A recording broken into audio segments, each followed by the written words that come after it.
Welcome back to the Scoop College Basketball Podcast presented by Hoop Scoop Media. And we have been gone a few weeks, about 2 weeks. For the last week, we have been trying to schedule a podcast about every day, and it has just not worked out with any of our schedule. And if you'll notice watching on YouTube, we do not have Dan here once again. Unfortunately, he forgot his computer when he went on vacation today. He was going to join us, but we just had to get this episode out of the way. I didn't want to keep pushing it back so we could move on with our lives. But yeah, we have a lot to talk about today because the portal, despite it being nearly July, is still in full swing. Maybe not in full swing, but there are still big names going in and out of the portal and every which way.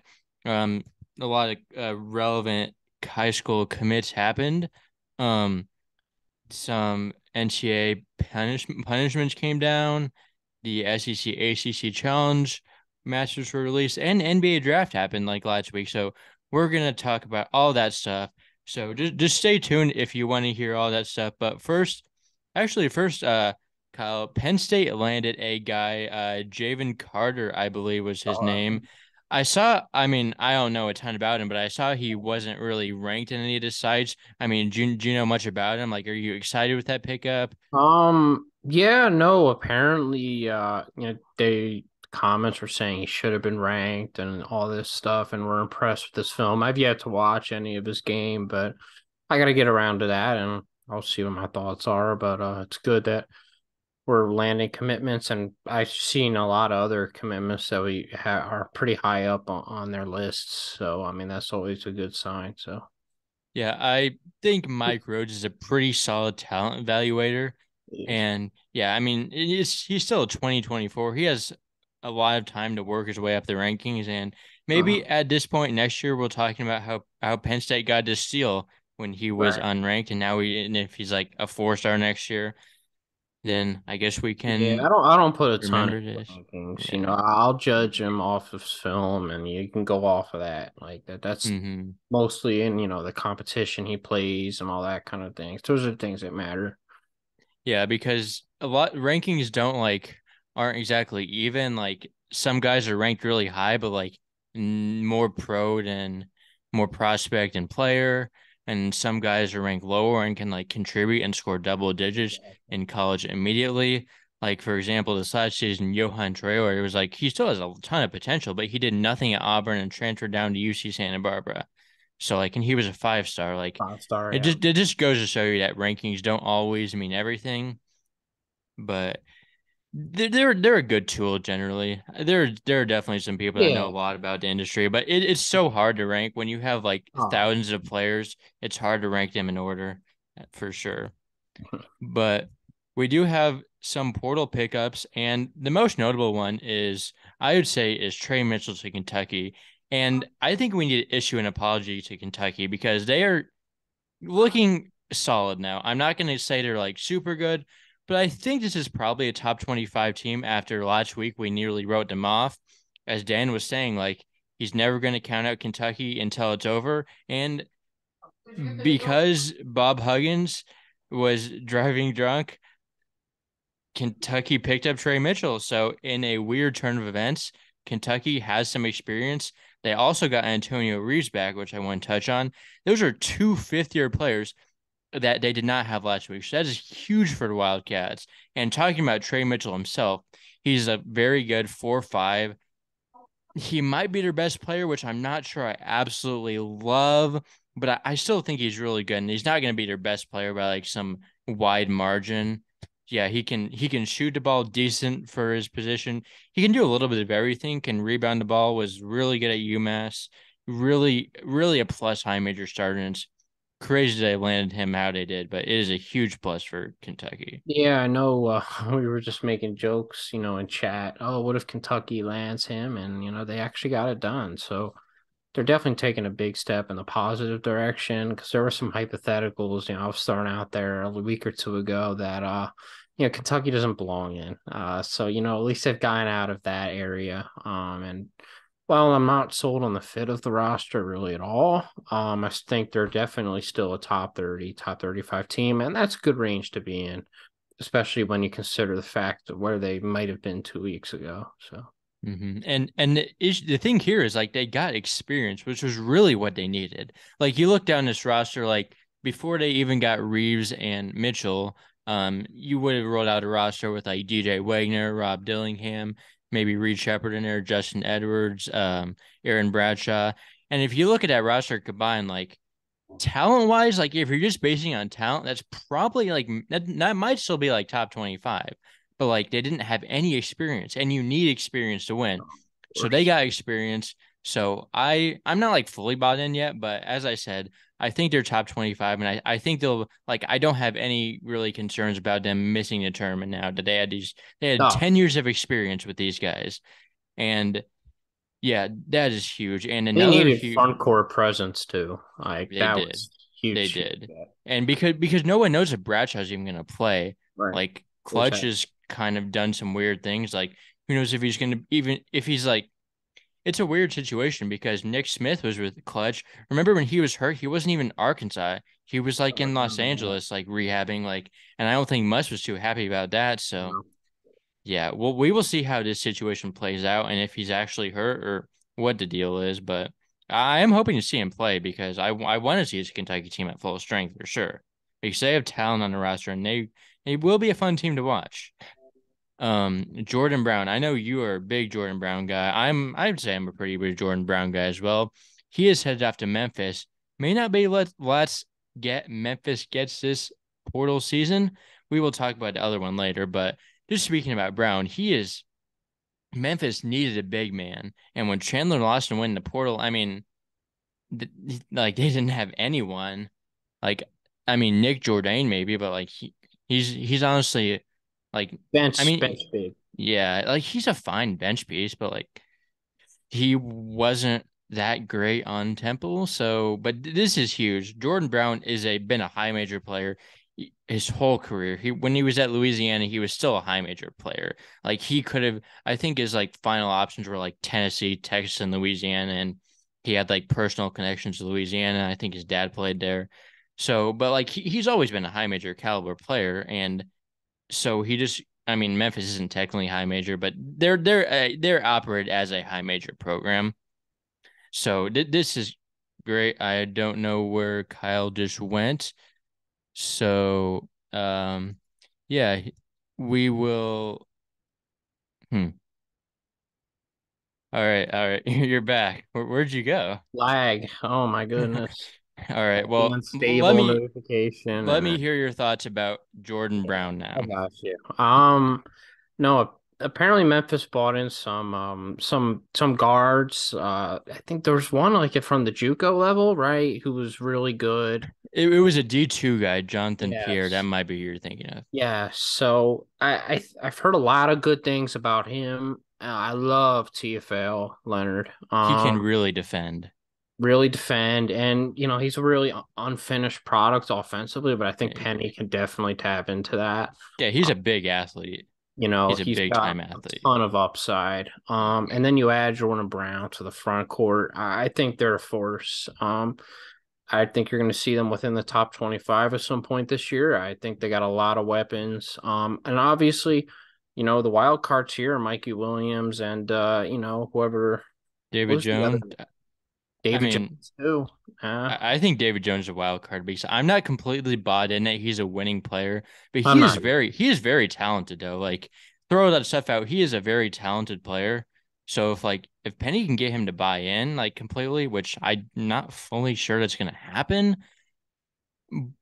but this is a very talented Memphis team. Yeah, I think I'm gonna love the FAU Memphis round two after the tournament last year. Just gonna see it all conference season long, like the revenge arc, and I think Memphis can really hang with them. They got the talent to. Now, will they be able to? We shall see. I don't know. There's definitely some skepticism with their guards, especially. But obviously they do have the front court to really succeed. So that's a big first step. Hmm. Yeah. when you're talking about Memphis and FAU, Memphis might like if you compare like all the just pure talent, like I was talking about earlier with Kentucky, you combine the pure talent, Memphis might be better. But also, I mean, DeAndre Williams' waiver status is still pending. I haven't heard anything about that recently. But assuming just for this point that he's not going to be eligible, Memphis has one returning player who like played it all, and that was Jaden Hardaway, he was like a solid bench piece when Right. on a good team. So I think that FAU is FAU is going to be clearly the better team, but I think Memphis is still going to be really good. Okay. So yeah, that's what I think. But Jordan Brown in Memphis is huge. And then another transfer pickup that we didn't really see coming because we didn't know this guy was not at his previous destination. That is Devin Cambridge committing to Texas Tech. Maybe he never signed with Oregon, and I like that just came out of nowhere. Like I don't think anyone ever said like, "Oh, Devin Cambridge didn't sign. Is he going to?" Like, no, he just like committed to Texas Tech, and I had to do a double take when I saw his commitment post. Like where'd that come from? But either way, like this is a really good pickup, especially for a team that needed like a three. Maybe he's Mm-hmm. best at like a four, but like he's a three, I Oh, think. for sure. You can play at a three. He's guard skills, so Yeah, I mean he's super athletic. Sometimes his skills aren't fully there, can play out of control, but he was kind of good last year. I really liked what I saw from him compared to his time at Auburn last no, year. he definitely had a pretty good season with Arizona State. So I mean, with a Yeah, pretty yeah. bad team there as well. So he's got experience that he brings there, and I think it's a team, especially in the backcourt with Pop Isaacs. They kind of use a bit of a veteran, and hopefully he plays within himself. That's been a thing with him. So hopefully he plays a little more under control this year and is that leader that the guards over at Texas Tech need. Because I actually love Texas Tech this year. I think they're getting underrated nationally. I think they're a tournament team. And they got a lot of upside that people are looking past, especially with guys like Pop Isaacs, who I expect to, really Yes. grow into the number one option on the Mm. perimeter. And I love what they're doing with their front court. Grant McCaslin loves rim protection. Warren Washington is very good at that. He's very mobile too. He can run up and down. There's a lot I like there that I think people are overlooking. Don't they? They have Chance McMillan too, right? Yes, he Oh, can I really love shoot the Chance ball. McMillan. Yeah, no, I forget what team he was with. I was talking about him the other day, but yeah, no, he got a lot of Power Five interest, and there's a reason for that, and it's because he's a really consistent off-ball player. Shot it around over 40% last year. He's got good size. I mean, look, of course, he's from Grand Canyon. A lot of people might not know about him, but he's got size. He's a strong kid. And those things are going to translate. Shooting and strength is going to translate no matter what level you have them at, even on the Big 12 level. I think he's going to translate better than people give him credit for. So, Yeah, I agree. And let's see, who's there for? I'm forgetting who it is. Um, I'm just trying to think about their starting lineup in my head. all right. Let me pull up my trusty lineup sheet, which doesn't want to load as fast as I want it to. I know they got Kyron Lindsey, who I kind of like. He was like the rare midseason transfer, but it is Darian Williams. Darian Williams. I love That's Darian right. Williams too. I love Darian Williams. Yeah. He's good. He's very skilled. He averaged like 2.7 assists, which for like a big man, like I know assist numbers don't mean like tell the full story, but he is pretty skilled for like a four. I mean, And he's Mountain West young, rookie of the too. year. Yeah, I mean he was just a freshman, so He's three got a years of lot of eligibility. upside. He's probably be much He's better, definitely a McCaslin guy. for sure. So yeah. I think not to go too overboard into Texas Tech talk, but with McCaslin, this is definitely a tournament team. Um, moving on, we have a bunch of transfers that we just want to like hit on real quick because these guys aren't really program changers, except for maybe Grant Nelson might be, but we already talked about him committing to Alabama. But like the other, like no one was ever really sure if he like actually committed there Right. because all the reliable sources said he was expected to commit there. Well, he did officially as reported the other day. So there is no more kind of gray area about Grant Nelson. He is going to Alabama, and I think he'll be good. Um, I don't love him as like an NBA prospect. I mean, we've already touched on this before, Yeah. but he's still a very good player and Mhm. can definitely make an impact. I mean, it'll be interesting to see how he transitions on defense. That's just what I'm interested in seeing You for just, sure. you look at Alabama's front court before and after, and obviously it's a big upgrade from that. So, Yes. in that case, especially Mm-hmm. they needed to go and get somebody in the front court, and he was by far their best option. Mm-hmm. Him or Jordan Brown, and obviously, the Jordan Brown sweepstakes were very big. Yeah, And I the think, FedEx money came through. right, I don't know why I didn't think of him as a Memphis guy, but it makes a lot of sense for sure. I mean, they needed a big, and they've been rumored to land some big names. They didn't get them. They got Jordan Brown. But yeah, Ian Martinez committed to Utah State.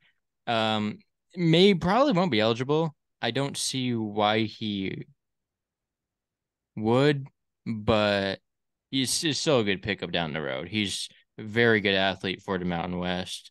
So yeah, I like this What pickup. was his third school? This is his third. Maryland. Yes, he started at Utah.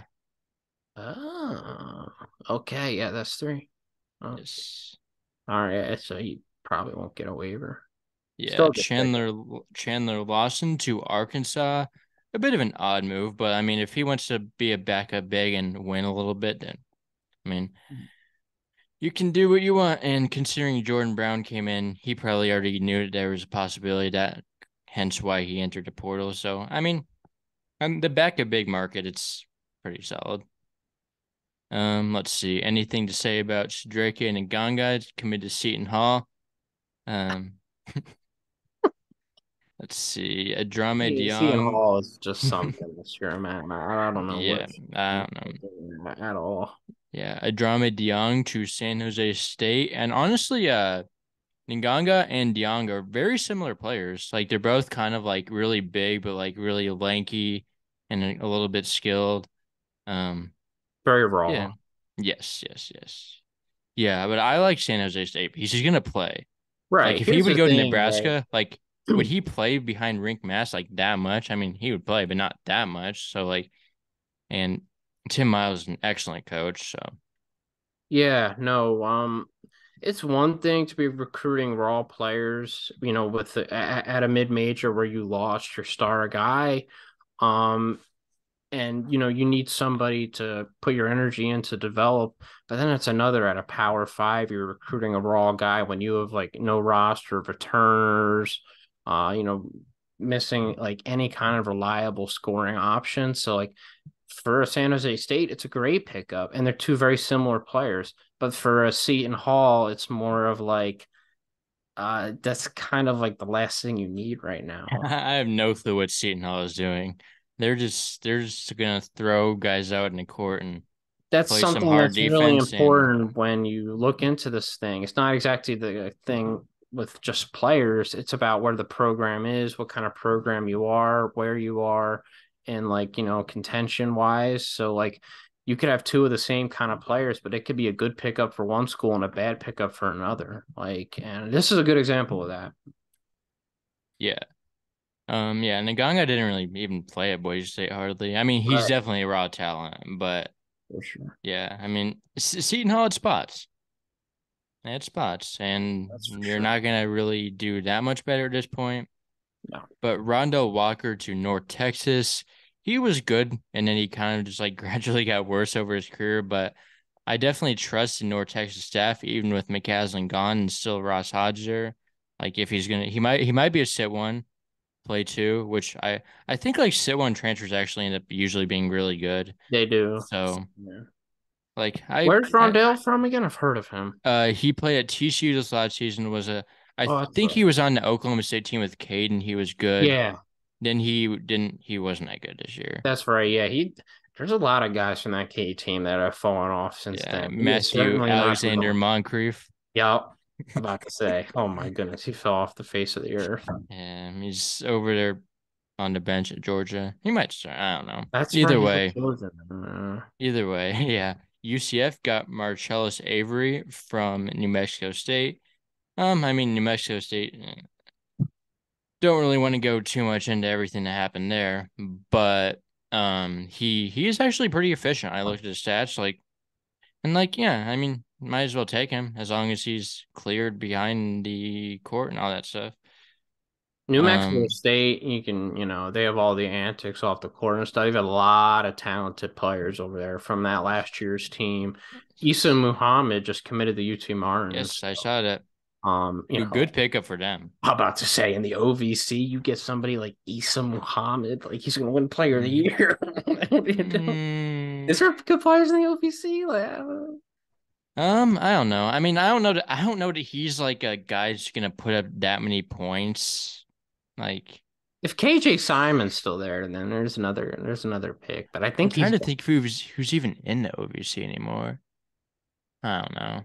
Either way, it's a I'm not gonna conference. watch the It's on OVC. it's on So the it's on the no watch list for me too. Exactly. after Murray State and Belmont left, there was no more intrigue in the OVC. Emo.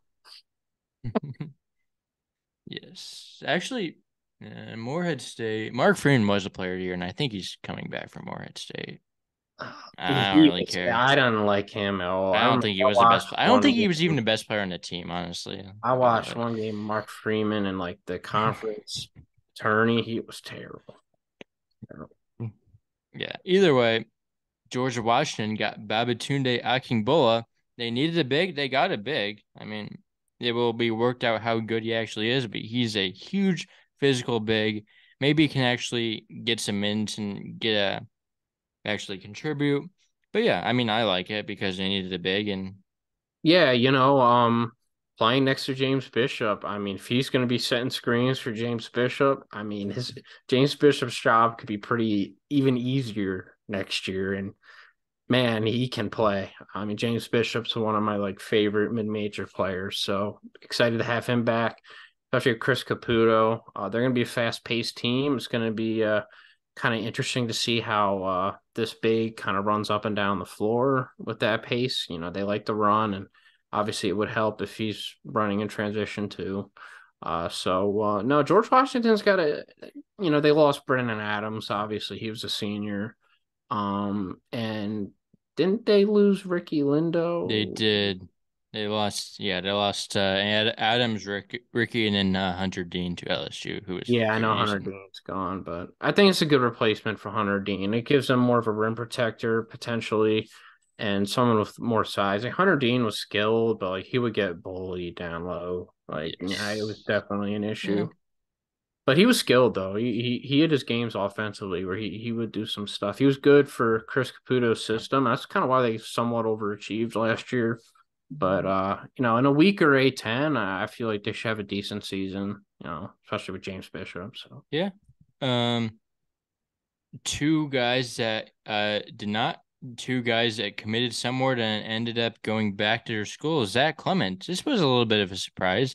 Apparently, he's going back to Kansas and redshirting.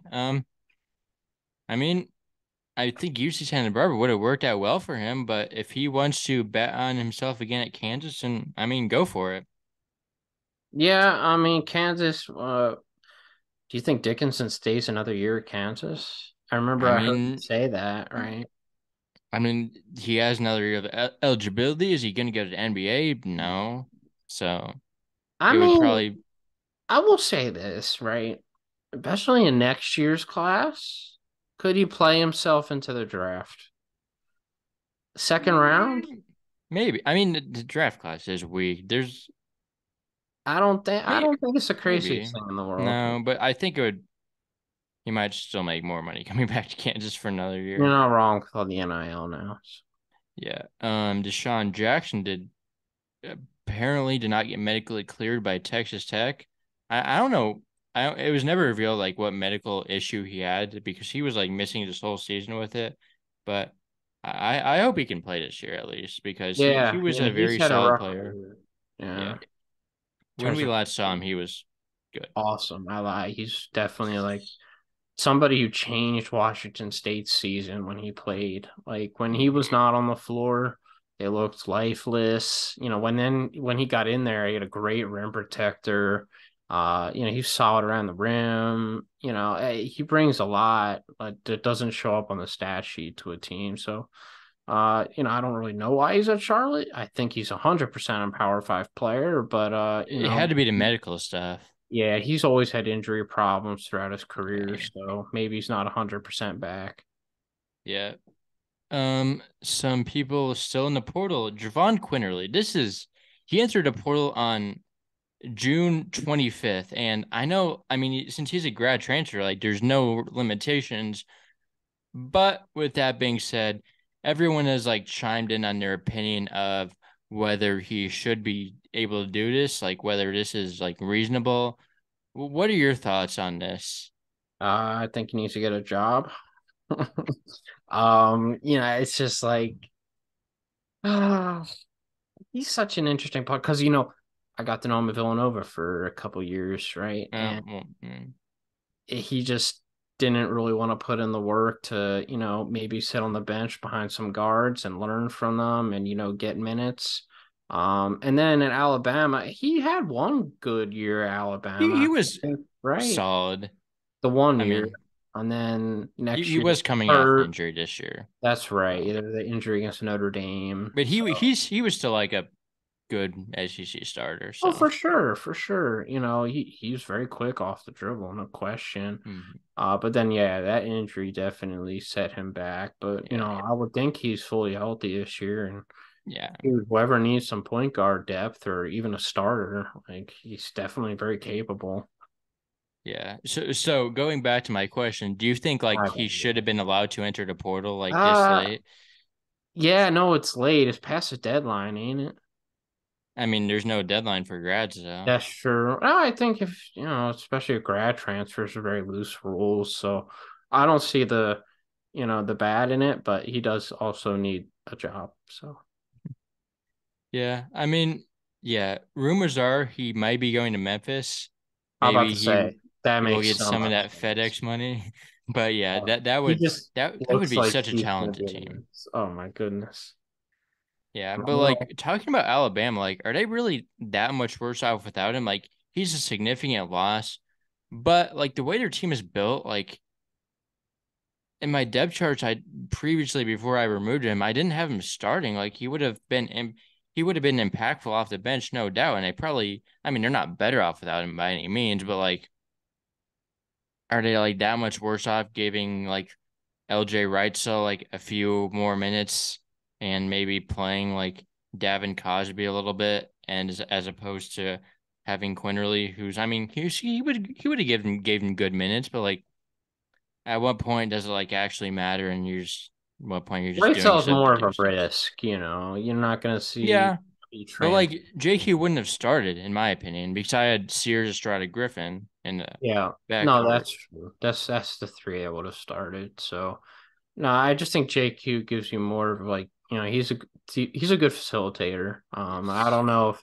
Right Cells really has that in his game. He's a very good scorer. But when it comes to facilitating, I don't really know how he is when it comes to that. And I feel like Alabama could use like that backup facilitator, but it's all right. I mean, they're not losing a ton with him gone. So Yeah, West Virginia lost some guys to the portal, which was maybe to be expected. And the people that lost are Mohamed Wegu, James Okonkwo, and Joe Toussaint. They briefly lost Kirk Risa, but then they got him back. So speaking about these other guys, I mean, do you have much to say on them? Like, I think Jesse's back too, right? I mean, he hasn't entered the portal. Yeah, no, there was news on Kriska. I know he's back. Yes, he's back. So yeah, I mean, I don't really expect anyone else to leave. Maybe Yeah. Jesse, but like, no, Do you expect any of these three guys to come back? I'm Toussaint maybe. I Because think Okonkwo could honestly, come back yeah, he's like a forward, right? because, like, at some point, like, they're gonna like who do they have at the forward? Like they're gonna need minutes. True. Like he can play minutes. Like if one of these guys comes back, like they're gonna get minutes. I haven't even updated my depth chart because it's such a mess. But like who do they have? Oh, Like and now that Trey Mitchell's gone, right? yeah, yeah. So like Have if they any depth there. run a lineup of like Krisa, Jose Perez might even enter the portal. There's been some rumors. Battle's still there, Edwards, and you have a four spot that's there's not really anyone else that could start. Like they're gonna have to run out like Pat Swemnick or Josiah Harris or something. So yeah, like the mints are going to be there. James Right. Okonkwo or Mohamed Wegu wants to get them. Sure. They So definitely need a four right now. Like that's yeah, but also taking everyone advantage. else that went to four is going to Sure. be after them. I know like Wegu I think is visiting K State. Tucson's also visiting there. Tucson has like his whole visit schedule like done and finalized. So, like he's visiting a bunch of big name schools such as Alabama, who Mm-hmm. could you mentioned they Tucson would could. be good there. Honestly, I feel like my biggest critique with Alabama right now, outside of Griffin, is their perimeter defense. Yes, Tucson would deep. fix that. Yes, Like Tucson would be great. he would. He would help it. Oh, for I'm not saying he would fix it because they're still way would still be significantly worse than last year just overall defensively, even with him. oh But yeah. like I mean, he's a very plus on the defender. perimeter, I mean, like Yes. interior, that's gonna be a problem. Like, of Yes. course, but I mean, but even on the perimeter, like Estrada, not really an that's SEC true. caliber defender. You gotta mask him, obviously. Sears, not Yeah, really. no. But yeah, we will see how that experiment goes. Um, Paul Mulcahy visited Xavier, which is interesting because at first I was like, so why does Xavier even need him? They already have Davion McKnight, Quincy Oliveri. But then I got to thinking like they could use him because he's just so versatile. Like you can plug him in. Like I mean, he has size to like fit in at like the three in the rotation, but play the point guard, defend threes. Like I mean, obviously he comes from Rutgers. He's like knows how to defend, can really pass, can kind of do a little bit of everything, but he's not a big time scorer, which is something Xavier could use because they have those big time scorers.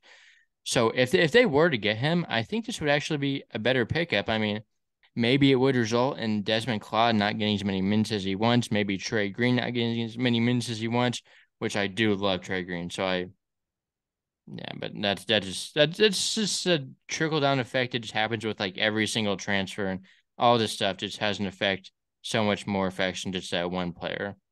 Yeah, obviously on record, I'm not the biggest Paul Mulcahy guy, but I think a team like Xavier that struggles a lot defensively could use a facilitator because I feel like Olivari and McKnight are more scorers. I feel like you need somebody who can facilitate and get them the ball, and I think Paul is a perfect fit for that. And he is good on the glass. He's a tough kid. Like he gives Xavier some identity too, which I feel like they were just a run and gun, shoot the lights out team. No one was really playing any kind of defense last year, and I think Paul would be like the last piece to really improving them defensively, especially on the perimeter. So I think he is a good fit there. I definitely think Xavier should pursue him.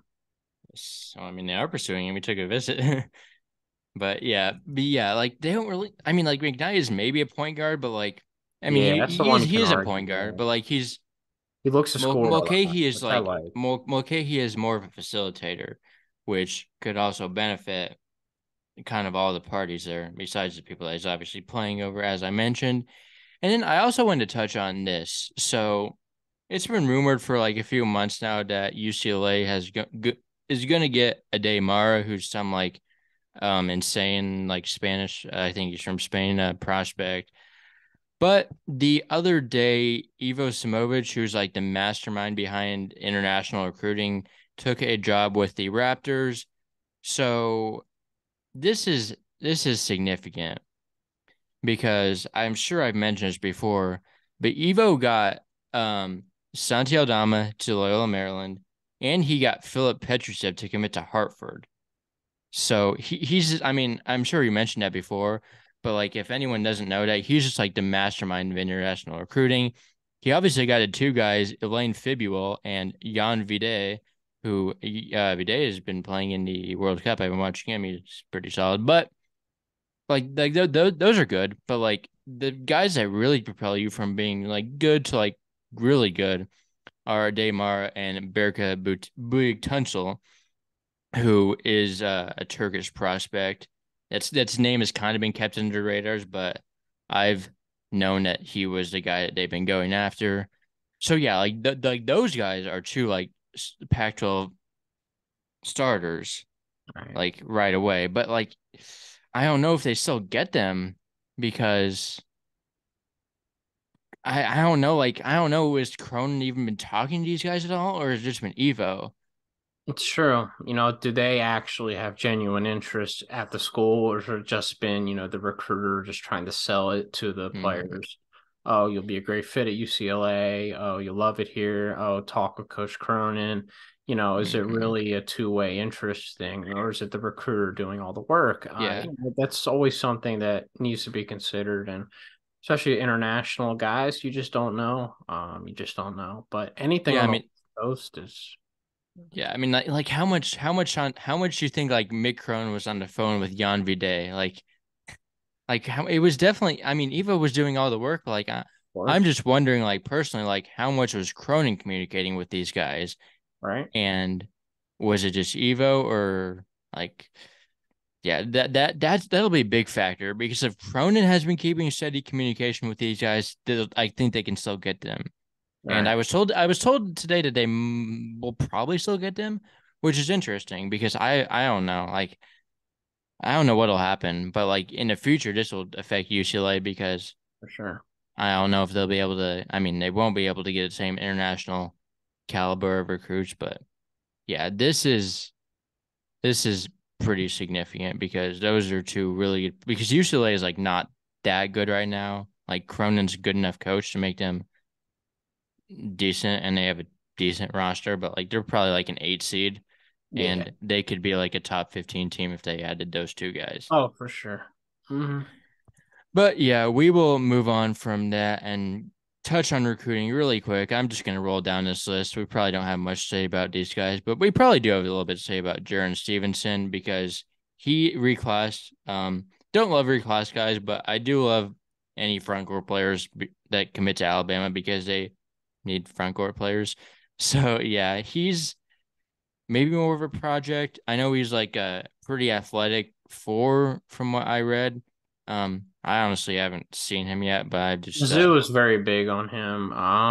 So Mizzou's big on a lot of people that they end yeah, up missing on. yeah. But he was on their radar and he did a visit a while ago. But he's a very talented guy, and I think he made the right choice here, especially with Alabama getting Noah Clowney, turning him into like a top 15, top 20 pick, not even being on boards. Brandon Miller. I think they're really like good at developing front court pieces. So I definitely feel like he made the right decision for his future, and I think Alabama will be able to get that ceiling out of him. So The minutes are going to be right there. The minutes are going to be there for sure. immediately. He might start. It might be Nick Pringle, but either way, there's going to be minutes. And yeah, Hmm. yeah, that's big for Alabama because if Stevenson was staying in 2024, he was going to North Carolina. Oh, that's right. He's 2023 now. Yes, yeah, that's like the big thing. Like Oh, he's playing like now. ooh, I like that. Okay. Yes. Mhm. All right. May move Um, up a couple spots. Yeah. yeah, it doesn't hurt them for sure. SEC.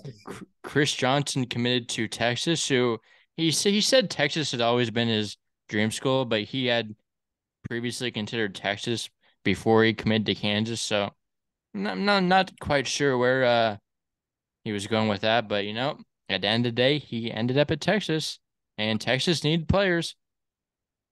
I Yep, mean, of course. Jazz Gardner to Nevada. He is a 4-star center, so Nevada getting 4 stars. You do I not actually hate to see watched that. him a little bit. Nevada posted like a highlight, Hmm. and he had some highlights on his page. I really like this kid. He's mobile. He has a really good handle. Yeah, yeah. He looked kind of athletic from, like, is he like an athlete? Oh, for sure. No, he moves really well for his size. He's definitely not like a 7 foot stiff. And Yep. his shot form's a little weird, but I mean, I don't think you expect He's someone 7 who's feet. seven. I don't think you expect someone who's 7'1", to be shooting perimeter No. shots right away. So Yep. Joey Hart to Kentucky. He's the big guy that Kentucky they finally got him after they had been all over him since he decommitted from UCF and got them at the end over Ball State. No, I'm kidding. He actually had some high majors involved late, but earlier on before he committed to UCF, it was like UCF and like three MAC schools or Evansville might have been on there, but like Joey Hart's fine. Like I like him as a project piece. I like him a little more now that Kentucky actually has like players and they're not gonna have to play him. But like he could be a good like 4-year player. Like I'm not counting him out like because I think his skill set like he's actually not that bad. Like I mean he's maybe not a high major player now, but like he kind of has some skills. Like he's not just a shooter because he's white, but like he has a little bit of game to him. So maybe in 3 years we'll see that. Maybe in 3 years he'll be at like Evansville, but I mean we'll see. Yeah, I don't know much about him, so I'll take your word for it. I mean this looks better. I mean, I know a lot of times like pickups seem bad because they do it in the order that you don't want them to. Like you'd rather get your good guys first and pile on, but like Kentucky got like Joey Hart and like Jordan Burks. Then they got Antonio Reeves back and Trey Mitchell. So yeah, this is it's fine. But Paul Jobé committed to Miami. He's a 3-star forward from France. I believe he's playing in the U.S. though. It's a few international guys that Miami has gotten, if you want to count him as international. Yeah, I mean he's probably a project player. I honestly don't know much about him, but the ultimate wild card, San Diego State got some random reclass, Magoon Guath, who I just like came out of nowhere. Like apparently this guy was like he was like a 2024. He's like he has insane potential, but like is it's like he's just incredibly raw. I saw an article that he is being recruited by like Villanova, like USC, like maybe another school. But, like I had never heard this guy, and I don't think anyone else had before he committed. But like I'm assuming he'll redshirt with how like much Yeah, developing he needs, but like he's like really tall. He's like 7 foot and can like shoot threes. So if interesting. if they, I mean, I definitely trust their development. So Yeah, it's an he interesting he's kind of he player for San Diego State. They yeah. haven't had a lot of stretch fives in the past, so Yes, we will see if Mr. Guath can transfer into an impact player. Uh, Tariq Foster committed to UMass, VCU decommit. Solid player to be adding this late in the offseason for sure. And Minnesota got Kristupas Kinis, who is some Lithuanian prospect that's probably not a high major player because Ben Johnson recruited him, and Ben Johnson does not like recruiting players who are actually capable of playing at the level. No hate to Kristupas, but I think I looked up his like stats and it wasn't like incredibly impressive considering some like the other college European guys that I recognized him playing against. So right, right. maybe a good project. I mean, we'll see. We'll see how long Ben Johnson's even there. Like at some point, you gotta just end the experiment. Like This year. it was just not a good hire in the first place. Like I'm not just trying to hate on Ben Johnson, but like he has made some very questionable recruiting decisions. And like I kind of like their young core. I like Pharrell Payne. I like Joshua Ola Joseph. I Mike would like Mitchell. Parker. Mm. Yeah, he's good. I would like Parker Fox if he could keep his ACLs intact because he was really, he's like well, I mean, he was really athletic. Who knows if he'll still be athletic after tearing his ACL twice? But yeah, but he was really good D too. Like he was really good. And Isaiah Enon, who's okay, but he's also had 2 ACL injuries. They need to. I don't know what those guys are doing, but they better play this year because I'm just really waiting to see Parker Fox play. Like I was really like intrigued about him like 2 years ago, and still haven't seen him play since then. But I Yeah, think no, he's really one of good. the highlights of last year was Ben Johnson in the mic'd up game. They beat Ohio State on the road. That was awesome. Also, as you a bid, definitely one of them. So Yeah, yeah. And I think Ben Johnson's like a good guy. I just don't think he's yeah, yeah, really. I just he's don't a know if he can cut motivator. back. He's not a Yeah, coach. he's not a recruiter either. Oh yeah, I'm being too nice. Yeah, enough hating on Ben Johnson. Now let's talk about the 2024 guys that have committed. We're back to Kentucky. They got Santos Cyril, who was previously thought to reclass, but maybe now he's saying in 2024. Still a good pickup down the road. You can't hate on Kentucky getting some big guys. I mean, maybe he will be impactful for them. I guess we'll see if he reclasses. I feel like the early buzz was like, oh yeah, he'll reclass, but now they got Trey Mitchell. Yeah, I don't think so. I No. don't know that he is like really set on reclassing anymore. Missouri, Mizzou, they got a guy in T.O. Barrett. I don't know Four-star. anything about him. Yes, 4-star. Have Yeah, I you know anything usually about him? watch like the highlights of the commits, but I didn't today. Yeah, I had too much Mizzou hype in my feed, so yeah. We will get we will get around to watching highlights them eventually. But if you're a Missouri fan, just be glad you finally like got a guy and didn't right. like miss out on a guy the last second that you thought you were getting because Missouri's had too many of those. Um, Caleb Williams, the one that plays basketball, is headed to Georgetown. Very solid 2024 class that Ed Cooley's putting together. Ed Cooley's former school, Providence, Kim English landed DeQuan Davis, 4-star point guard in 2024.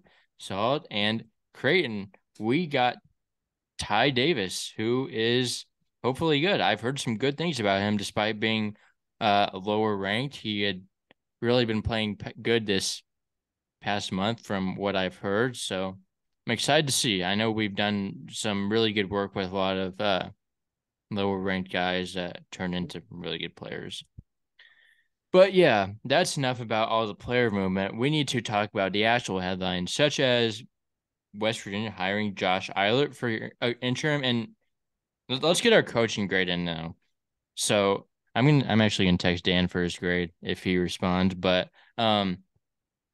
so you can go ahead. What's your thoughts? I think, well, I was very big that, they were going to use the intern tag and kind of, came about the time. Yeah, maybe it took a little, maybe it was pretty quick. I don't know. I don't know much about this guy. Yeah, I just assume he's probably one of Huggins' right hand men. Um, I, I mean, I expected this because it's going to retain the most amount of players, I think. So, but obviously, they gotta keep working on bringing Toussaint back and guys like that. So. I mean, I will give it a B minus. I don't know how it projects. I don't know much about him, but I guess we'll see. So, Yeah, well, Dan did not respond to me immediately, so we will tell you his grade if he responds by the time we're done with the podcast. It is kind of late in the East Coast, but yeah, I think I'm gonna give it a B. Like, I don't know. It's tough because I mean, I feel like this was a tough time for something to happen, and everything just got more complicated as the search went on, which is usually the opposite way it goes. But ultimately, I think this might have been the best move because they're pretty set on him being the interim. Like they're like Ren Baker, they're he's gonna do a national search after the year. My only concern is what if he's like actually good? Because that then you got the Isaac Brown, Rodney Terry stuff going on, and Isaac Brown ended up being terrible. I yeah. do not have super high hopes for Rodney Terry. So yeah, they as long as he's just a 1 year thing, unless he's some like really good coach. Because we haven't I mean, he's only been an assistant for 1 year. That's kind of crazy. He's been at West Virginia for 15, but was like the director of basketball operations and like the video coordinator, that stuff. So he's been with the program, but I mean he's a younger guy, could maybe bring some energy. Like I don't know. That's It's good. I did think it was interesting that they went with him instead of Everhart, who's like been a D1 coach.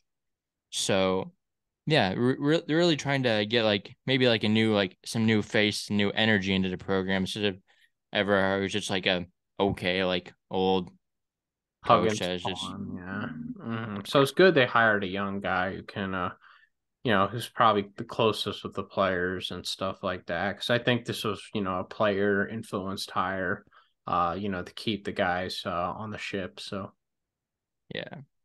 Yeah, there was a lot of reports coming out about like there was a lot of just like everything was so conflicting. Like have you seen that Voice of Morgantown Twitter account? Like that, like everyone, like I've heard, like like the West Virginia fans don't even like that guy. Of course, West Virginia fans are all over the place, man. But like that guy that was like reporting on like all this stuff, like he's pretty universally hated by West Virginia fans, and he Uh, owns a West Virginia like media website. Like maybe you're not doing something right there, buddy. But yeah, it was Brody funny Ball, because it was Brody funny Ball. because like he was tweeting like I think like the Andy Kennedy stuff, and Andy Kennedy tweeted like he basically tweeted like I'm not going anywhere, like I'm staying at UAB, and like so that was Hilarious. crazy. But yeah, I'm giving it a B. Um, I mean at this point it's odd circumstance. It's not something you expect to happen, but if he can keep who's there and maybe get one of the fours back, then I mean maybe you can maybe turn it with that roster. Um, let's see. The NCAA handed out some punishments. Nothing really major. Like Penny Hardaway was suspended 3 games to start the season. Like they played 2 bye games and then someone good. I forgot who it was. But like oh okay. Like actually they might lose all 3 games with Rick Stansbury coaching. But Oh, I wonder if he'll be the coach for those games. oh. Because that I forgot he's there. I mean he can recruit, and if he's only recruiting, that's a really plus. He's one of the best recruiters in the game.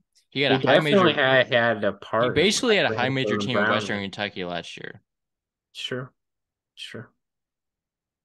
Yeah, but he can't actually coach, so that's partially an issue. But yeah, nothing really major. Will Wade got 10 games, so I mean, not again like not really major. Like oh well. I mean, it's McNeese. Like the 10 games of the season aren't really going to matter. You're going to have to get Right, an auto bid. I mean, he'll still be coaching him in like practice and stuff. Like, right. um, LSU was hit with some like probation, like fines, loss of a scholarship. Who really cares? Honestly, really nothing really happened. Like more than just like slap on the wrist, like, oh, don't cheat. Like we're spending you 3 games and fining your program a little bit. Like, no. I mean, might as well keep doing it if that's all. But everything's legal now, so Yep. yeah. The SEC-ACC Challenge matchups were released, and this is a fun one. This is a fun one. We have some good matchups here. We have some really good matchups here. Duke at Arkansas. That building will be rocking. I wish I could go to that game, but I'm not gonna be able to. But that's gonna be such a good game. Like Arkansas is gonna be so loud. I think like because the Arkansas beat Duke in the title in 1994. It's the And anniversary. yeah, I'm sure all the players on that team are going to be back in attendance for it. Hmm. It's going to be crazy. And I mean, they're 2 good teams too. Like I know I've been down Arkansas a little compared to what some people think about them, but at the end of the day, like they're still a very good team. Like and they're gonna compete. Like They'll and come to play that game. I yes, guarantee you that. like yeah, I think Duke is significantly better. Not, I mean, I just think Duke is like really good, but like Arkansas is still good enough, and with the home crowd they're gonna have behind them, that's gonna be a fun game. No, for sure. There's some other fun games too. We have Tennessee and North Carolina. That will definitely be fun. Not quite to the extent, but you have still 2 top 20 teams potentially. We'll see if how North Carolina works out Yeah. this. They don't have Caleb Love, which is a Uh, plus. And sure. Now they have Harrison Ingram as a bomb. So yeah, I mean, I don't love Harrison Ingram, but I don't think he like just tanks the floor. Your like that's tanks your team. true. Like he doesn't do anything stupid. He's just like not really He that does the good. opposite of the Caleb Love. He does the Yeah. disappearing act and hides.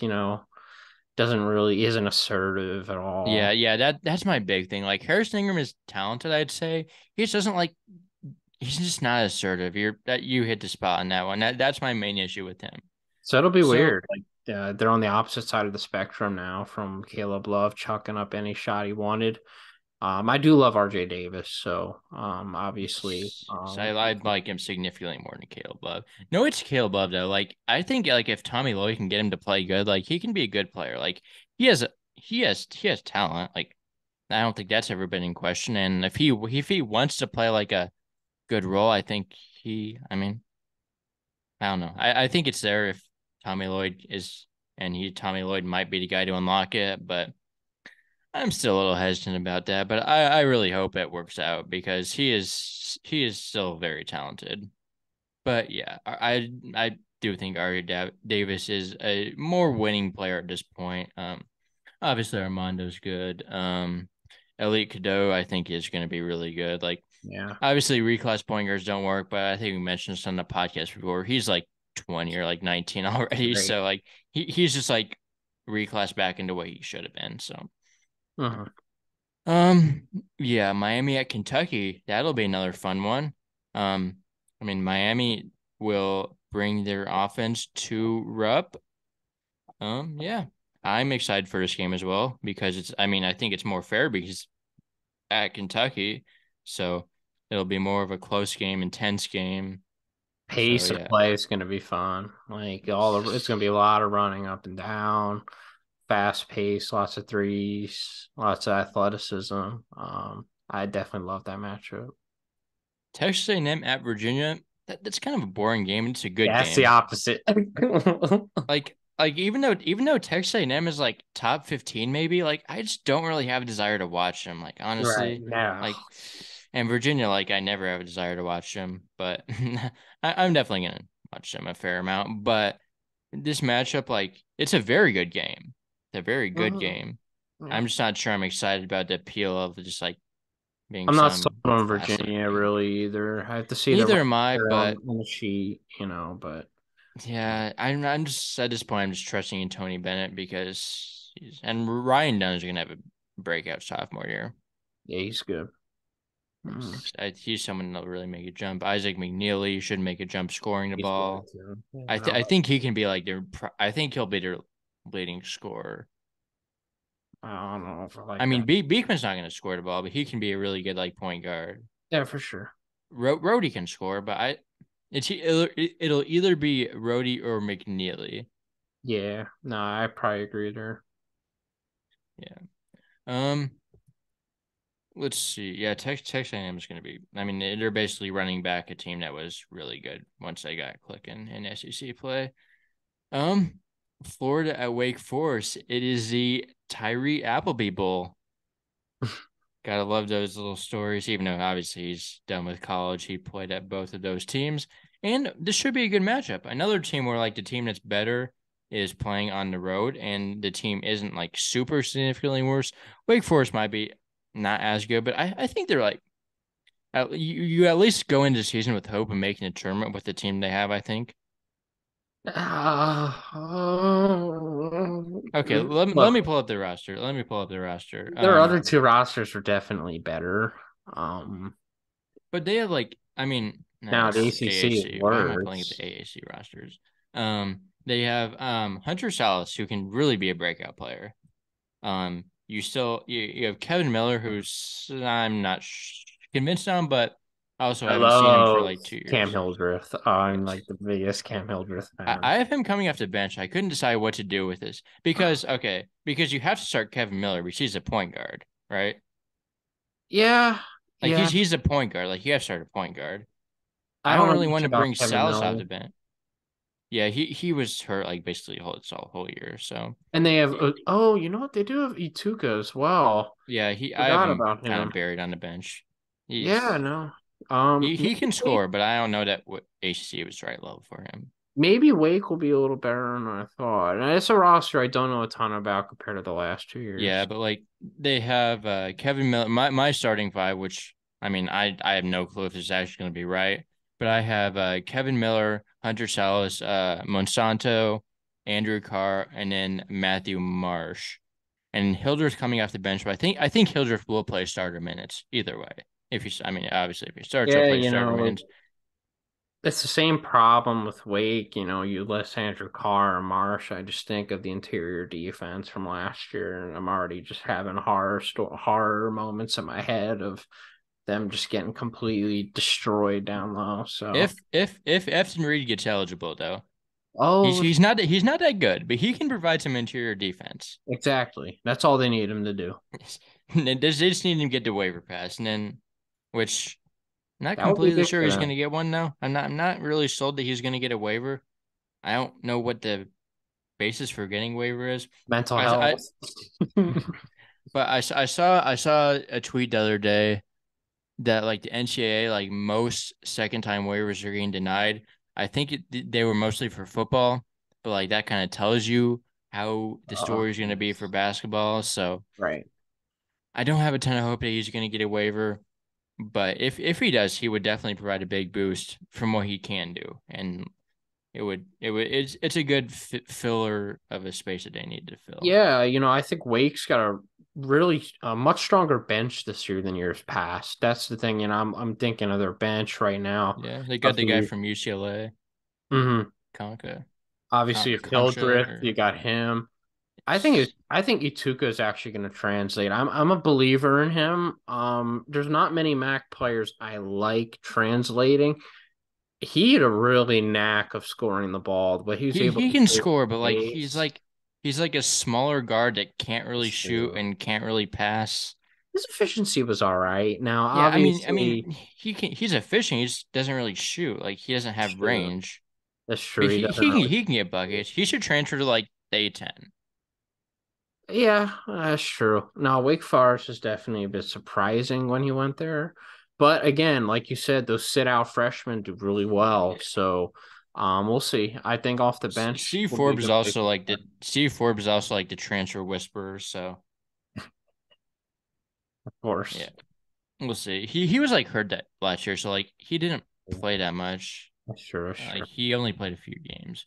But going back to our matchups, we have in Florida. We didn't talk about them, but we both love Florida. Yeah, we talked about them enough. We don't need Yeah, to talk about yeah. them. But Todd Golden back to the two point guard wing two big lineup.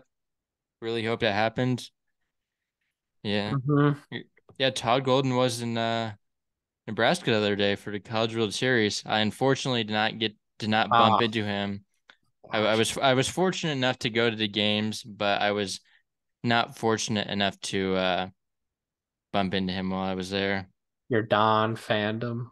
Yeah, I would have gone up to him, but he was in the suite, so I couldn't get up there. Like Oh, of I know course. like Of course. Bruce Pearl came when like Auburn was playing. He was just like sitting in the back of like the fan section, but You went up to I Todd Golden? No. I would have I would have got like a picture with him and maybe chatted up some of my fandom about the 2021-22 Dons team. But yeah, maybe give him some rotational advice. But yeah, Clemson at Alabama. This would be good if it was football, but it's not. It's fine. I mean, this game I probably won't be super intrigued to watch, but I don't love Clemson. They're just They're gonna be weird, like they're always just like mid under Brad Brown. I'm like they're not bad. They're just never that good. last year was their year if they were going to break through, and Yeah, they choked against some bad teams, and that's why they didn't make you the can't tournament. lose to Loyola South Chicago, Carolina Louisville, Boston College, South Carolina. You just can't have and that happen if the you want to make a Morehead tournament. State in the NIT. Yeah, well, it's just kind of confirmed all the people that believed they thought they should have been in the tournament. But Jay Billis ranting about Clemson. I remember I that whole. do love PJ Hall though. Yes. Oh, I love He was it. really good at the G League Combine, the Hunter scrimmage I Tyson as watched. well. Yeah, Huge well, I fan mean, of he's Hunter Tyson. gone now, so Oh, is Hall back? yeah, yeah. Oh, okay. He was like shooting the ball like significant amount at the G League Combine, which he did not Hmm. really shoot the ball last year. I mean, No, of he shot course. it, but like he wasn't like a shooter. Like He will have a big role this year and be their best player. yes, Definitely. hmm Now I think the wild card here is not Joe Girard. It's Jack Clark. I think Jack Clark has all the potential in the world. I still do, but like Yeah. He's been somebody who's just been plagued by injuries since high school. Like he grew up like 15 minutes away from me, and he had a brace on his leg back in high school. So like he's had ACL issues. But no, when he's healthy, I like his game. Like he originally went to LaSalle, but Mm. again, he got hurt there, and then when he did play for NC State, I liked his I minutes. mean, Like he gave them he a was a lot of starting caliber ACC player. for sure. Like, are we gonna finally see a full healthy season from Jack Clark? Because like that could be really beneficial to Was them. he ever hurt last year, or So yeah, second half of last year he got hurt. did he miss games, or? I believe so. Towards the end of the season and the what's it called, conference tournament, and he didn't play in the tournament game. Okay, you're right. He missed 11 games, so Yeah, okay, that's not a lot for Jack Clark, believe it or not. yeah, uh, but and they also have Heidenbreiter as well from Air Force, who yeah. you know He's an efficient shooter, efficient scorer. exactly Not sure how he translates up a level. I don't know that he was like even that good of an athlete in the Mountain West, but what I he can don't get like buckets. here is that Joe Girard's probably going to be their point guard, and that is No, wait, let me. It's gonna be Chase Hunter. oh yeah, oh, I love Chase Hunter. Good, okay, that's good, and he plays defense too. So Yeah, um, Gerard does not play defense. Joe Girard, like, look, he's a player that I've been very critical of in the past, and that I've hated in the past. He had a pretty good year last year, though, for sure. He can get buckets. He can get Look, buckets. the best way to use Joe Girard is in an off-ball role. I've been saying It's that, hide him on defense and get buckets on offense. right. You don't want him making decisions for your team. You don't want him playing point guard. You want him as shooting guard off the ball. Like Chase Hunter should be playing point guard full time. And then you can play Gerard off of him, and that could be nice, like for sure. So they're an intriguing team, especially in the ACC this year. Like, I mean, again, they're going to be where they were this year. Like sixth to eighth place, around there. Yeah. Yeah. Virginia Tech at Auburn. That should be decent. I kind of listed the matchups in descending order of games that were like really good and Okay, I see that. so yeah. It'll But be a yeah, I tough think game this for is Tech. Yeah, yeah, I think Auburn probably has the advantage in this one. I kind of like what they're working with this year. I Virginia like Tech, Auburn. that's fine. Auburn's, in my opinion, clearly the better team. No one should win with home court advantage. LSU at Syracuse, I think this is kind of like a sneaky underrated game. So it was a very good game. I actually like it a lot. I actually like the road team here. I think LSU can pull this off. Especially with the firepower they have in the backcourt. I mean, it's gonna be a battle of backcourts here. Both backcourts can't really Mhm. defend, but they can score the ball at will. So like Yes. it's gonna be whoever's shooting better that night is probably gonna win. Fun game. I actually Mhm. want to go back and talk about Virginia Tech a little bit. I Okay, think their team I feel haven't free.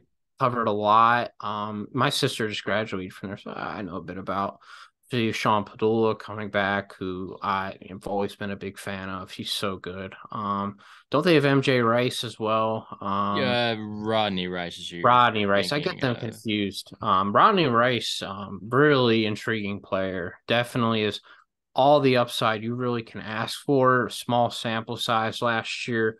He's going to have a Was much he hurt at all last year? Yes, he was hurt first half of the season. Yeah. Yes, yes, yes. Second half of the season, he was a lot better. He's got so much potential in the offensive end. Really good shot creators, great size. I think he can develop as a defender too. Virginia Tech's getting a lot younger. Especially on the perimeter. They bring back a kid was really good down low. I like Yeah. him. I mean, I really like Virginia Tech's 1 through 3. I like Padula, Couture, Rice.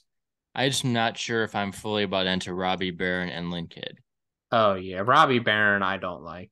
Lynn Kidd, I like. He's very efficient I like around the him. Like rim. I don't dislike him. I just He's a like good defender too. Like yeah, their he's problems, solid. He's solid. yeah, their problems come with a combination of the perimeter defense and then, well, Basili last year could not defend anybody. They did add Mikhail Long, who I think is a good defender. Oh, Makai Long from Old Dominion, not bad, not Yes. bad. And Rhode Um, Island, like a long time ago, but yeah. Oh yeah, of course. No, Virginia Tech will always be, and it's funny. I always put Virginia Tech and Wake Forest together. They've so much in common every year. Young team, a lot of scoring, but they suffer with defense and rim protection. Yes. Two really good offensive coaches, and Mike Young and Steve Forbes that have kind of well, Mike Young has had some tournament experience and was solid in the tournament, but recently they've underachieved a little bit. Yeah. And I feel like it's kind of due to how, the type of players they like. But I think Mike Young's, he's put more defense on his roster this year. So we're going to see how it goes. They're an intriguing team, definitely, like always. They could finish anywhere. Like, they could be a bottom five team or they could be a top six team. You just don't know. Like, Yeah. Isn't Tyler Nichols supposed to be a good defender? where's he from again? North Carolina. Oh yeah, and they have John Camden. John Camden's a local kid. He's right from Archbishop Carroll. 6'8", 6'9". I actually think it's a little tall, but he's like 6'6". He can shoot the ball. They played him at the end of the season last year. He was he played against me in high school, so he's got a really he's a good shooter. So if they can develop him a little bit, he got some minutes last year with some guys being out. So is Couture back? I have him on my sheet. I don't think he would not be back. He's got another Uh, year. I don't. Is he even that old? Okay. He feels He so old, okay. man. I guess he would be a fifth year coming up. I I think think he's he has a back. year though. Yeah. Yeah, like he has a 1 year I if mean, he I wants it. love Hunter Couture. Like I he's put him in such my a depth chart, so really he's bad. probably back. Okay. But yeah, either way, that's enough about Virginia Tech because we Here had you them go. losing to Auburn. But LSU Syracuse, I think I like LSU in that matchup as well. Moving on to Missouri at Pitt, I think that this is a good It's a good matchup. game. No, Like I actually am excited about this game, low key. I like yes, Pitt yes, though. Pitt is a team I also like a lot this year. Like, I think they're deep. I kind of like the upside of their front court, Federico. Even like the Diaz twins, like you can hate yeah. on them, and I did last year, I think they're good. I but I mean, they're think they good have a ton of potential. upside. Like, and their rim protection, we saw it against Mississippi State last year. Like, they have a lot of raw talent. They've probably been in the weight room all year. So and they have a lot of good guards too. They have Ish Leggett, who's got some They're upside. kind of lacking a good point guard That's because I true. don't know if Dior Johnson how he's gonna be. I'm They not have this four-star recruit, Carrington, I think Jalen his name is. or yeah, he's a shooting guard according to my depth chart, but Okay. they have Jalen Lowe, who is a 4-star point guard freshman. Yeah, no, I mean, I feel So like he will get minutes. they have a lot of good Dior insurance if he goes wrong, which is something I Yes. like. I want to see if he's actually like good. Oh, for Like sure. I'm just interested to see like is he good or is he just was He's good? not a great shooter. That's the thing. He's a downhill player. He's really crafty though. Like, Yes. he's very good downhill. So, Yeah. if he's a He willing just needs to get in passer, the court. hmm? He just needs to get on the court. Oh, of course, yeah. He had So to I actually like Pitt in this matchup, and I like them this year as well. I think they're definitely underrated yeah. nationally. So Yeah, I do think their transfer pickups were underrated, like Leggett and Zach Austin. Zach Austin. Zach Austin is an athlete. Hmm. He, yes, he's Hey, Jeff Capel, brick by brick. yeah. So who do you think's gonna win, Missouri or Pitt? I got Pitt. Probably Pitt. Yeah, Pitt. I don't, as a Mizzou fan, it hurts to say I just don't like us this year. I mean, I Yeah, think we're decent, but like SEC wise, no. Like they're not going to compete much in the yeah, SEC. yeah. These last few we can just run through because they're not really that good Go ahead. matchups. Georgia at Florida State. I actually like this Eh, one. I actually do like this one. but these teams aren't that good. Like they're just an even matchup. It's just not like that good teams. I actually am probably going to pick Georgia there. Like I just don't Yeah. trust Leonard Hamilton at I home. don't trust him anymore either. Um, The last 2 years are just like I'll trust Mike sold us White out. more, and that says a lot. Like Mike White has done a respectable job in his career, and you know what you're going to get Yeah. from Mike White. Uh, Leonard Hamilton right now is just at the absolute bottom of the barrel. Has he just like given up? Yeah, I definitely Because feel like 3 years ago he was like a top 10 elite. coach in the country. Oh, easily. I mean, I loved Leonard Hamilton 3 years Yes, ago. yes, yes, Um, yes. but now he's just, yeah, I just feel like he needs to retire. I feel like he's a lot Yeah, of interest in coaching. Their defense is just so bad. Like that's where I think Georgia is actually going to have a lot of success. Is that it just Florida State's teams defensively. I remember I watched the Wake Forest game, Babu's first game, and like they just have zero interest in playing any defense. I don't see that changing this year at all. Like yeah, I think they're gonna have those same issues. So yeah. I'd probably pick Georgia as well. NC State Ole Miss. This is actually a decent game. it is. It depends on the waivers, honestly, Yeah, of but course. Any I think progress I on like the Ole waivers? Miss. I haven't seen any waivers that have even been determined on like any of them. Okay. Like so, I like Ole Miss here too. Yeah.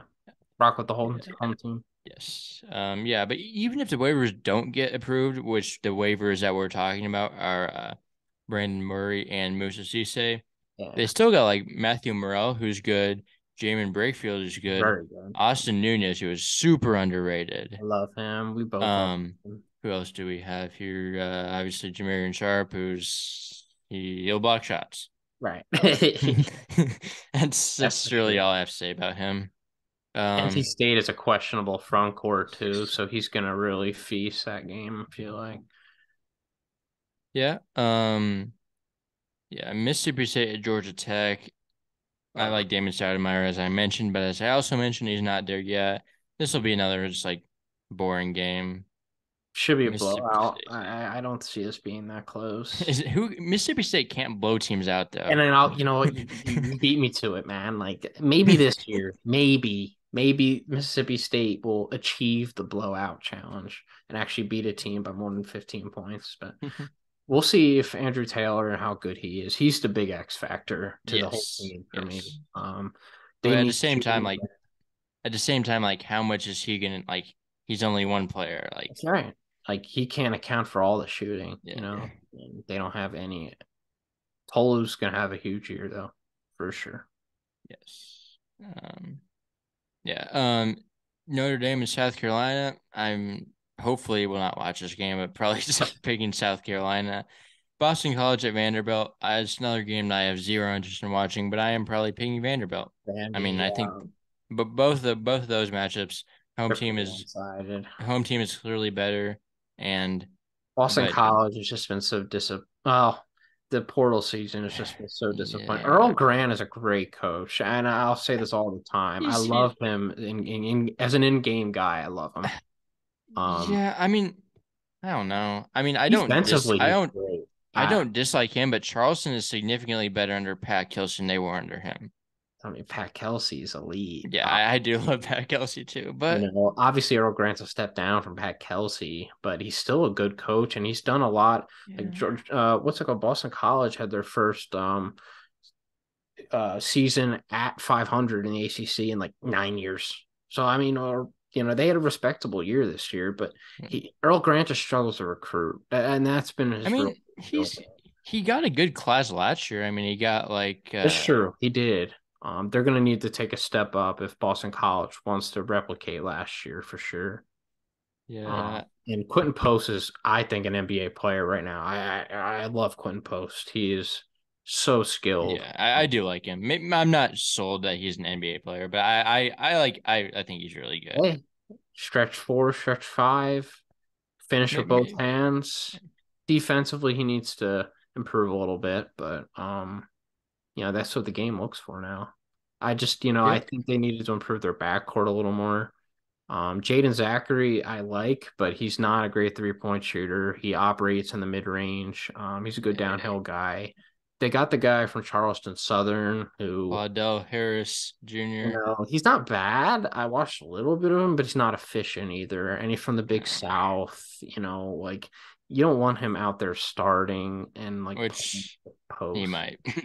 And he's probably going to. So, you know who? They're gonna get Donald Hand back. Yes, yes, They're yes, gonna yes, get yes. Prince Aligbe. I love. Prince I League, think yes, Prince yes. Aligbe's got a real good future, and maybe they won't have to start Claudel Harris if Aligbe impresses in I practice. have both starting. Oh, okay. I mean, you could use Zachary starting too. Yeah, I have Zachary, Harris, Alibe, McLaughlin, and Post. Yeah, you could start all. Yeah, you could start all three of them. Either way, they're not going to be that good because there's a limit on ceiling that you can do at Boston College. Yeah, it's hard to recruit there. If they could have really gotten an explosive guard to pair next to Quentin Post, like they could be really good, but they just can't land that kind of guy. Yeah. Well, we are both picking Vanderbilt in that matchup, but now let's talk about draft. So where do you want to start? I know you're a little bit more of an NBA guy than me. Yeah. So what do we want to talk about in this draft? We'll just talk about the mid-major guys, I guess, first. I think the mid-major world is it's growing so much on the NBA Mm, scale. Guys, teams actually have to research mid-major guys now. Like, yeah. they have to have them on their radar, especially undrafteds now, with how they've been in the Miami Heat and how good they were this year. Hmm. But as far as the mid-majors go, I love Brandon Pajimski at Golden State. Obviously with all the Jordan Poole stuff going around, that's all you hear about. And all the fans are fed up with the front office over there with the Chris Paul situation. So, but I think Pajimski. The thing is with Steve Kerr is he doesn't like playing a lot of his young guards off the bench. He's very selective with who he plays. So I don't know how much time he's going to get, but I love the fit once he does play. Um, Hmm. so I love that. Ben Shepherd, love him at Indiana. The Pacers had such an underrated draft. They bought an Isaiah Wong. They got Ben Shepherd. They got a lot of good players. They got Jarace Walker. Another great four. Someone who they really need, especially defensively. They had a lot of weaknesses, so they got a lot of good fits over there, and they had a really underrated draft. And then Maxwell Lewis to the Lakers, absolutely love that fit. Like they definitely need some more 3-and-D wings. And what does he bring? Elite 3-and-D skills at 6'8", 6'9". And then they have Jalen Hood Schifino as well from Indiana, who's going to be pretty good for them too. So, yeah, no, as far as the draft goes, I mean, obviously there's the the picks everyone's talking about with Victor and Scoot and all that, but So we need to talk about Cam Whitmore oh, sliding to we can 20. talk about that. I mean, So with Cam, I think it's a mix of two things. Were some medical issues apparently that were coming up on his physical, so that is part of the reason he dropped. But apparently, and I've always felt this way about Whitmore. Seeing him last year as a Villanova fan, he was bad in his interviews. Obviously, I don't put much into that, but and I've been bringing this up with the Ben Simmons and the Zion Williamson sagas, being at the forefront of any team in the NBA, and you're seeing the stuff play out with guys that just don't care about basketball. yeah, When he I mean, drafts, I don't think Whitmore is definitely going to have some. I don't think he's going to have any big like off the court controversies, but like I kind of get what you're saying because like I'm not sure that I saw him like hustle a ton last year. Like, I mean, he's maybe NBA ready. He's has potential, but I and mean, you also have to think about the fit. And the fit yeah, is on an AAU team in Houston.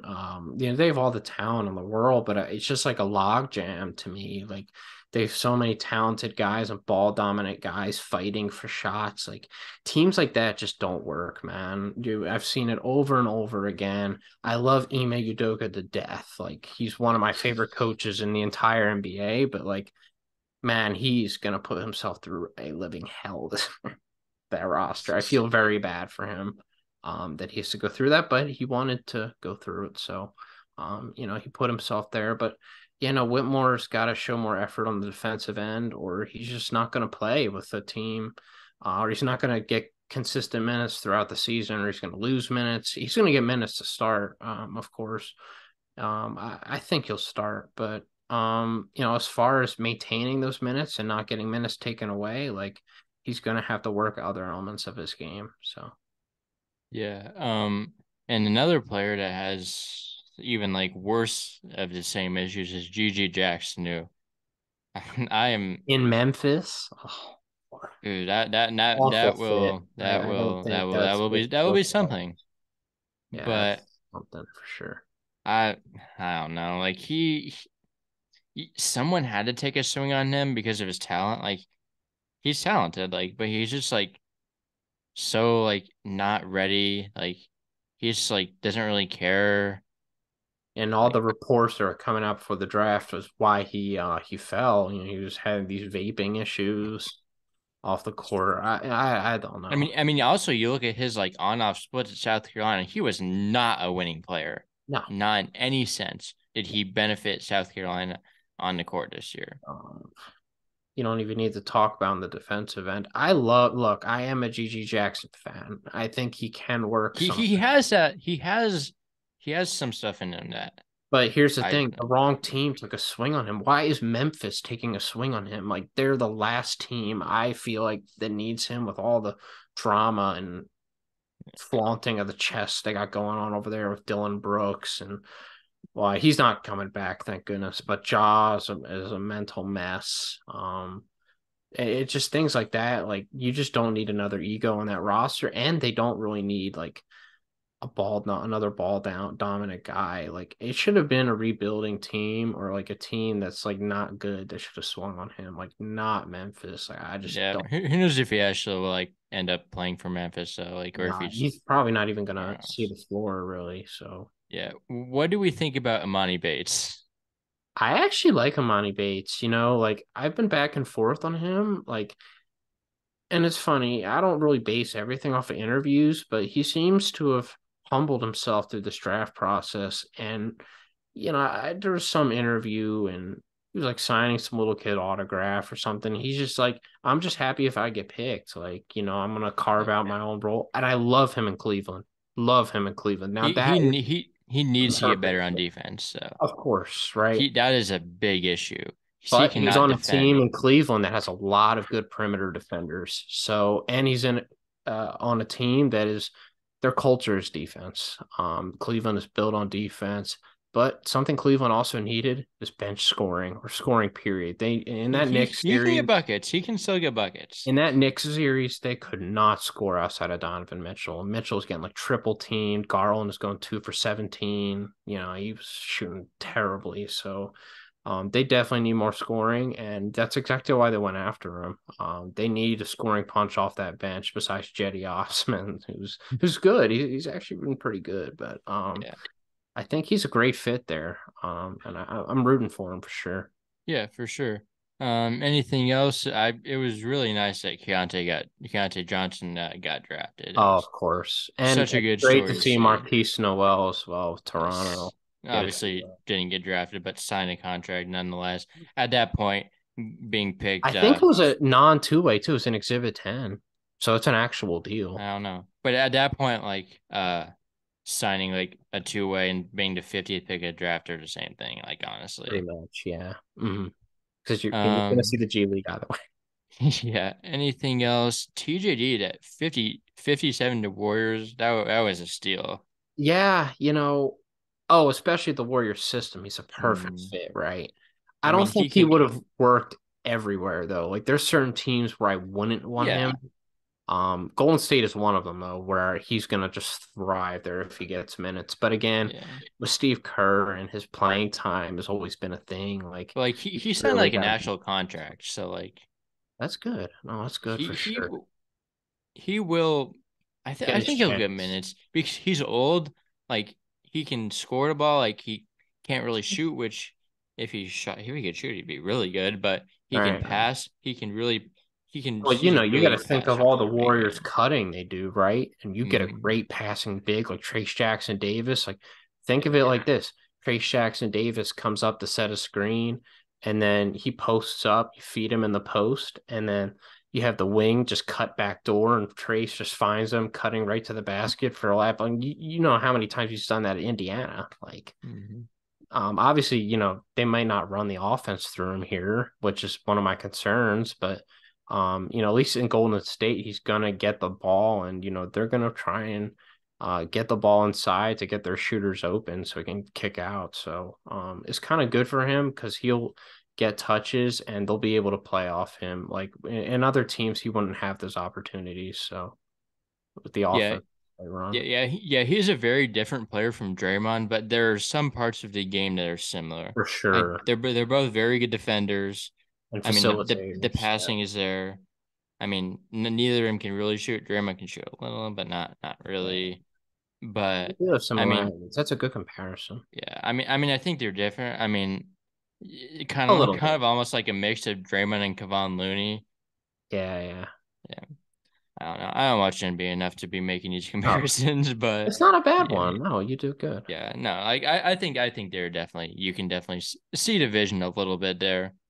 For sure. Um, but okay, let's talk about this. So the 76ers, your 76ers, they obviously did not have any picks in the draft as we discussed in our last episode, but they made three two-way signings and they made three really good two-way signings. Wasn't it, if I remember correctly, it was Ricky Council, Turquavian, and Tubelis. Yep.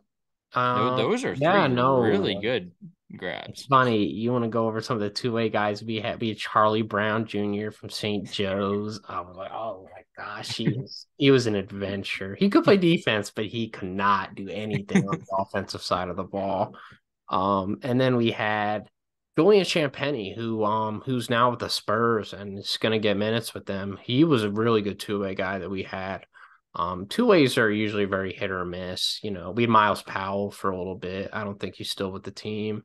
He didn't really amount to. I'm rooting for him, but I don't think he's going to amount to much. But no, like this year, you got guys that were in the first round 4 to 5 months ago. That Ricky Council was in the first round, and Turquavion was in the first round. Like I remember, they had Ricky Council like top 20 for a while, which I didn't really understand, but it was because of his athleticism and his dunking package. But once you actually like watch their games and look at some of the numbers, you see why they fell. So they're not really efficient guys. Ricky Council posted like this thing at the arcade the other day of him like purposely missing a shot there, and he's like, "This is what scouts see in me." Who's the funniest thing, Yeah. but I mean, it's right. And then Turquavion has the same issues, but again, elite shot He was creator. not efficient at all, No, but he's still good. Like yeah, he's worth it as a two-way. of course, you gotta take risks as two ways and buy low on guys as well. So I think they did that in Yeah. Tubelis. Even like he's super skilled. Like Right, I mean, maybe he's not NBA like athleticism, but right. like I mean, he still averaged like 20 and 10 in high major. Like he has we some lack good opportunity. backup bigs. So I mean, if he carves out a role for himself, he might get a couple minutes, especially if Doc Rivers not here anymore. So Yeah. he doesn't play young guys. Let's see. Anyone you really like next year, like his prospects? I haven't really looked into it much. Obviously everyone talks about Cooper Flag. Those guys are Um, you they're know, like they're 2025, so right, that's that'll be like right. 3 That years. class is actually supposed to They're be pretty 3 years good. off. But yeah, that class, Flag Um, and the Boozers, oh that'll yeah, be Boozer looks really good. So next year, so um, like guys that'll be drafted next year. yeah, I gotta start thinking like, if we went through college rosters, I'd be like, oh yeah, I like him for next year in the draft. But um, you know, Klingon's been getting a lot of buzz. who? Klingon, Klinigan. Oh yeah, I Klingon, think he'll man. be pretty good. I don't think he'll be an amazing NBA player, but I think he'll be a good role player for Yeah, whoever gets people him. like him as like a top 10 pick next year. Oh, and I can see why. Like rim protection, mobility. He's got stretch five ability too, even though he's Yes. not too efficient, Yeah. but it's fine. I mean, It can be we developed. can work on that, right? Like, Yes. so obviously there's guys like Clinigan. I think Justin Moore could probably play himself into the second round. I'm not a big Justin Moore fan. I just remember Justin Moore because we talked about it the other day. So I don't think he'd be on draft boards now, even next year, because I'm not a huge fan. I don't think he's put together one really good college season yet as a player. I've been waiting for him to break out for years, and it just really hasn't happened. Injuries and just other things. He's played behind a lot of good guards too. Yeah. So But no, if he will actually have a good role in this team, and if he plays well enough, like he could definitely get on boards. And there's been a lot of guys that have returned this year, period, to bet on themselves and to improve the draft stock. So we're going to see a lot of guys, who probably should have been on boards this year, be like first round picks next year. And Yeah. you see a lot of that for sure. So, Yeah. I honestly like Burton more oh for yeah, oh of course. I was if you're gonna talking about add him. Villanova's old guys. Tyler Burton, I think should have been an NBA player last 2 years. Like, I think he's NBA ready. I do. I think he could be a first round pick this year if he plays well enough, for sure. Especially with the class this year, and they wanted him to improve his 3-point shooting. That's the main thing. He was like I think 33%, but he's Yeah. very capable of knocking He it. can shoot her, he's just not Um, amazing. Now he's elite from the mid range. Mid range, he's terrific. And he's great downhill. But And 3-point he shooting, has an NBA body, I think. oh, and that's the thing. Like he's not even 100% built into that body. Like he can put on even more strength and get even stronger. He's already got the frame. He's got the NBA body, like you said, which can't be taught. Yes. So I think he could definitely be like a first rounder. So Yeah, Trey Alexander is a guy that is probably going to be a big yeah. riser. Obviously, the Duke guys, uh, Proctor, Filipowski, Mitchell will be high picks. Kylan Boswell, I know people like him, Oh yeah. including me. It's um, great. let's see, just scrolling through some rosters here. Trevon Brazile, I Oh like yeah. him. He probably would be in the NBA right now if he First didn't rounder. only play like 10 games this year. Uh-huh. Um, yeah, I mean, there's still a year till in the draft, so we don't have to go super in depth. If I But had rosters in front of me, I could give you a ton of players, but yeah, I don't think we need to go in depth. yeah, we can do that at like next year. But do you have any other draft thoughts, or is that No, it? I think no, it was a really fun draft. It always is. It's my favorite thing the NBA does. I get to see college players that I've followed for years finally get their chance. Mhm. Guys like Jalen Pickett at 31, which I That thought was was crazy. I think it's a reach. I definitely think it's a reach, but yeah, it's all but right. You know what? Good for him, man. at the With same that, time, though, like, did anyone think Jalen Pickett would be an All American this year, or even like close? no. Mm, Did I anyone mean, think he would play a power five? Like he's been no, doubted his whole career. like he can't even like blow past like anyone. Like No, exact. He he can't even he's jump like 2 feet, man. Now I think he finds a way to Seth get it Lundy done. is going to be awesome, man. Like I'm a huge Seth guy. I've been for years. Him with the Hawks, he's going to get some minutes too. So he's Yeah. got a great fit there. So there you go. Have you watched any U19? Yeah, I haven't gotten into that. Yeah, I And you watched ran through some of the a players. little bit. I mean, it's kind of tough because it's on in the morning because Yeah, it's in Hungary, so like can't really watch a ton of it right. unless it's replays. Um, I know Spain has been doing good, but I don't think Baba Miller has really been like doing that much. Interesting. Who are the Spain's other usually good? got a lot of proven overseas players, so it's not like Yes, yeah, set in they stone that got he gets guys. minutes. Like, Yeah, there was one guy from France that was like projected to be a high draft pick, and like he didn't like really stand out to me watching him. And I mhm. think they have like a few guys that like weren't actually as good as they Right, would right. appear to be. Is like the competition good? I mean, FIBA's great. Like, Yeah, it's good. I need One to of watch more of yeah, that. Uh, yeah. I was watching USA versus China the other day, and San Francisco has a guy that played for China, but he got hurt, so that's not ideal. But he was looking really good. is he Uh, seriously hurt? I don't know. He just like I don't know if anything's come out Uh, about it, but all right, he left the game and didn't come back. So no, I hope he's not seriously hurt because I think he was really good. Junji Wong, he's I think he's pretty good. No, I don't see any updates.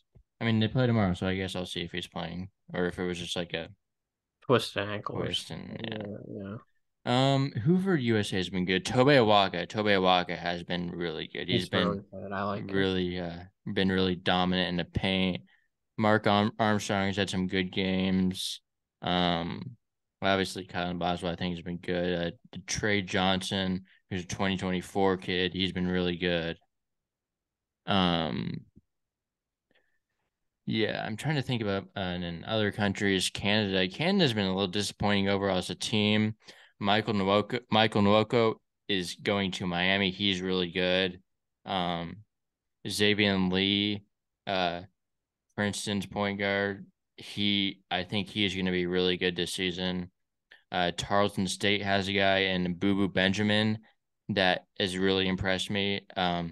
Elijah Fisher, the one game that I watched, was like not that good in my opinion. But then like I haven't been able to catch the last two games. He's put up significantly better stats. So that's a better sign than He's at DePaul, right? yes, he is at the ball. And I actually really like to pick up and I watched him and like, no, he's not that good. But now he's playing good when I'm not watching him. So Yeah, of I course. will watch That's the how it replays. works. Yeah, gotta catch the highlights. Yeah, yeah. Canada has Jordan Dumont too, who I'm not sure why Mm. Villanova. I mean, he's like decent. He just doesn't have that high major like athleticism Yeah, necessarily. he's Like, like, isn't he like really chunky? I mean, not really. I mean, he has good size. He's a decent shot creator, decent shooter. He just doesn't have that like high major. Yeah, He just no, I doesn't got like that look like a same high major thing when I player. saw like pictures of his build. I'm like, I mean, is this a high major build? Yeah. he's skilled for his size. All right, that's good. Like he can handle the ball a little bit. He can shoot. He can catch and shoot. He can create shots. But he'll be a work in progress. Yeah. But I think he will be good. I'm trying to think if there's any other guys from Canada I want to talk about. Like their whole roster is like D1 guys. So Hmm. um no, I think that was all that really stood out to me. Um Trying to think if there's any other teams that I even watched. Oh yeah, Jan Vide. I kind of talked about him earlier. He was good. Um They almost beat USA, but then they choked. But yeah, he's good. UCLA is getting a good one. But I think that's about all we have to say. Anything else you want to throw in? That's it. Hey, it's 12:30 here, so Yeah, it is. It is a little late. This is obviously you weren't around, but me and Dan did some late podcasts back in the spring. So okay. yeah, Gotcha. we're not we're hoping to not do that again now. Yeah, Um, I still have my caffeine on me. Yeah, so I'm a little iffy right now. So yeah. Yeah, we need to think of some new content because like is it preview season yet? Because it seems kind of early, but then at some point, like for upcoming episodes, like, you know, like yeah, it's no, it's it's we gonna can be dry. we're gonna start conference previews at some point, but I don't know if now is too early. We will figure Yeah, it out. But we we gotta will get a figure calendar together or something. yeah. That would be Our nice. schedules never line up though. It's So true. we're It's working with true. that for the past week. But yeah, anyway, we will see you. We will have something to talk about next week, and we will see you next week with another episode. But if you like this episode, make sure to rate it good 5 stars on Apple Podcasts, Spotify, wherever you listen, and give us a follow on Instagram, Twitter at Hoopscoop Media. Give Kyle a follow at Mid Major Basketball on Instagram. And yeah, one thing I forgot to mention is I've been putting together some college basketball immaculate grids. So Yes, if you've gotten sir. all the way listening to this, and so you can check out the Twitter.